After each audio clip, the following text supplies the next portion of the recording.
So another mechanic diagnosed a faulty ECU. It was picked up from Napa and installed, but did not fix the problem.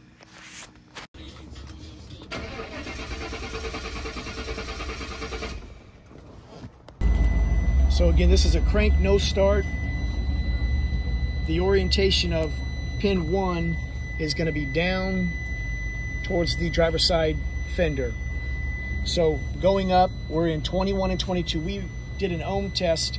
We're looking for the resistance of the crankshaft sensor with it removed from the ECM but connected at the crankshaft sensor. It was an open circuit. We're looking for 300 to 650 ohms of resistance to verify that we had a good sensor. Open circuit, so we disconnected it, installed a Noid light. We've got 4 ohms of resistance. So individual wires were 0.2, so we put a little load to it. Essentially, we close it, and we're measuring now the resistance of the bulb. So wiring is good. We're going to install a crankshaft sensor and hope she fires. So this is a good O'Reilly's purchase. Standard is the part, brand. So we're well within spec, so we're hoping for a home run on this one. Again, the one that was installed had no continuity open.